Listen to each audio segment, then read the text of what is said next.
வெள்ளத்தால் பாதிக்கப்பட்ட மக்களுக்கு 2000 ரூபாய் நாங்கள் காம்பன்சேஷன் ரிலீஃப் கொடுக்குறோம், உடனடியாக பணம் கொடுக்குறோன்னு சொல்கிறோம். போன வருடம் உங்களுக்கு தெரியும், மிக்ஜாங் புயல் வந்த பொழுது 6000 ரூபாய் ரேஷன் கார்டு கொடுக்கப்பட்டது. நகரமும் கிராமமும் ஒன்று தான், பாதிப்பு ஒரே பாதிப்பு தாங்க. கிராமத்தில் இன்னுமே அதிகமான பாதிப்பு இருக்குது. அப்படி இருக்கும் பொழுது எப்படி 2 விதமான புயல் கிட்டத்தட்ட ஒரே மாதிரி ரெயின்ஃபாலை போட்டிருக்கு. சென்னைக்கு 300 mm வந்துச்சு, இங்கே 500 mm வரைக்கும் வந்திருக்கு, 50 சென்டிமீட்டர் வந்திருக்கு. அப்படி இருக்கும் பொழுது 2000 ஒரு ரேஷன் கார்டுக்கும் 6000 ஒரு ரேஷன் கார்டுக்கும் எப்படி அது நியாயம்?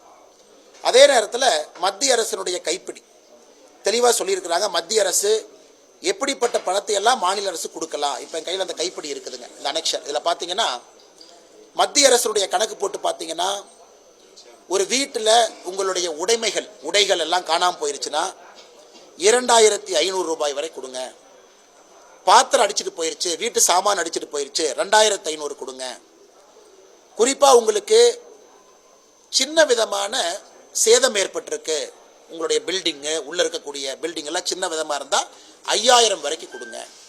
இதெல்லாம் கணக்கு போட்டு பார்த்தா இன்னைக்கு 10400 ரூபாய் வரை ஒரு ரேஷன் கார்டு கொடுக்கணும். ஆனால் போன ஆண்டே நாங்கள் சொன்னோம் 10400 ரூபாய் வரை ரேஷன் கார்டுக்கு நீங்கள் கொடுக்கணும். அது ரெண்டாக பிரிங்க. ஒரு குரூப்புக்கு 5000 கொடுங்க.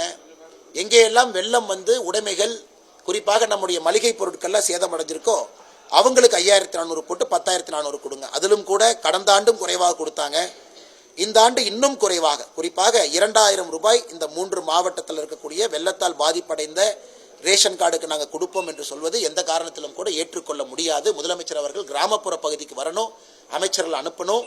கிராமப்புற பகுதிக்கு வந்தால் மட்டும்தான் எந்த அளவுக்கு சேதாரம். இன்னொரு விஷயம் பார்த்தீங்கன்னா, நெற்பயிர் கடலூர் உட்பட விழுப்புரம் உட்பட நெற்பயிர் எல்லாமே இன்னைக்கு 6 அடி 7 அடி தண்ணிக்குள்ள இருக்குதுங்க. ஒரு நல்ல விஷயம், இன்னைக்கு ஒரு 80% நெற்பயிர் இருக்கக்கூடிய இடம் எல்லாமே பிரதம மந்திரியினுடைய காப்பீட்டு திட்டத்தில் கவரேஜ் ஆயிருக்கு. 375 ரூபாய் ஒரு ஏக்கருக்கு பிரீமியம் கொடுக்கும் பொழுது கிட்டத்தட்ட 14000 ரூபாய் வரை மத்திய அரசு பணத்தை கொடுக்குறாங்க. அது ஒரு விதத்தில் நமக்கு சந்தோஷமாக இருந்தாலும் கூட இன்னும் 20% காப்பீடு அவங்க பண்ணல.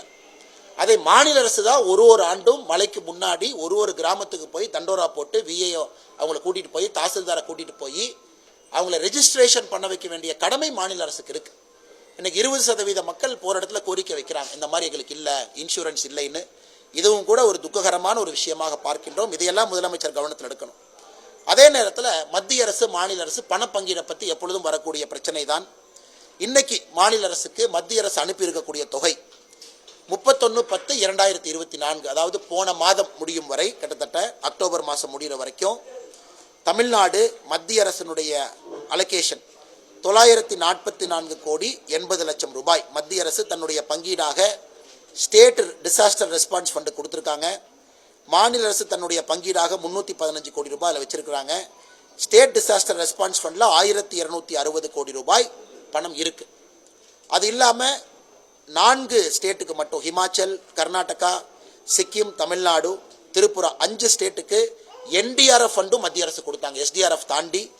அதில் தமிழகத்திற்கு 276 கோடி ரூபாய் 10 லட்சம் ரூபாய் அதில் கொடுக்கப்பட்டிருக்கிறது. மொத்தமாக தமிழ்நாட்டு அரசினுடைய ஸ்டேட் டிசாஸ்டர் ரெஸ்பான்ஸ் ஃபண்ட், உடனடியாக செலவு செய்யக்கூடிய fund state disaster response fund.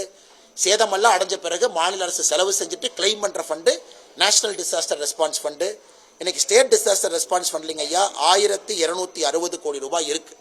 அதனால் இன்னைக்கு முதலமைச்சர் எமர்ஜென்சி செலவு செய்யக்கூடிய வேலைகள் எங்கேயும் கூட மத்திய அரசை பொறுத்தவரை குற்றம் குறை இல்லாமல் பணம் கொடுத்துருக்குறாங்க. அதனால் முதலமைச்சர் அவர்கள் இந்த முறை ஆக்கப்பூர்வமாக மத்திய அரசுக்கிட்ட இங்கிருந்து அதிகாரிகளை வச்சு எஸ்டிமேட்டை தயார் பண்ணி மத்திய அரசுக்கு அனுப்பி கேட்க வேண்டிய பணத்தை முறையாக கேட்டு மத்திய அரசுடைய அதிகாரிகள் வந்து அவங்க ஒரு முறை சுற்றுப்பயணம் செய்துவிட்டு அதை பெற்றுக் கொடுப்பது பாரதிய ஜனதா கட்சியினுடைய கடமை என்பதையும் நாங்கள் தெரிவித்துக் கொள்கிறோம். ஆனால் ஃபார்முலா படி முதலமைச்சர் போகணும். 10400 ரூபாய் கொடுக்கறதுக்கு அவருக்கு இருக்குன்னா அதை தயவு செஞ்சு பண்ணி அவங்க கிளைம் பண்ணலாம். 2500 ரூபா ஒரு வீட்டுக்கு உடைமைகள் எல்லாம் போயிருச்சு, மாநில அரசு பே பண்ணிட்டு கிளைம் பண்ணலாம். 2500 ரூபாய் மளிகை பொருட்கள் சேதாரம் கிளைம் பண்ணலாம். நான் கொடுக்கறதே கம்மி.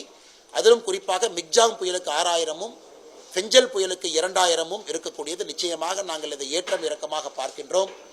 குறைந்தபட்சம் நாங்கள் கேட்பது 10400. அதில் குறைந்தபட்சம் மிக்ஜாம் புயலுக்கு கொடுத்த அதே 6000 கடலூர் கள்ளக்குறிச்சி மாவட்டத்திற்கு முதலமைச்சர் அவர்கள் உடனடியாக அறிவிக்க வேண்டும் என்பது பாரதிய ஜனதா கட்சியினுடைய ஒரு கருத்து.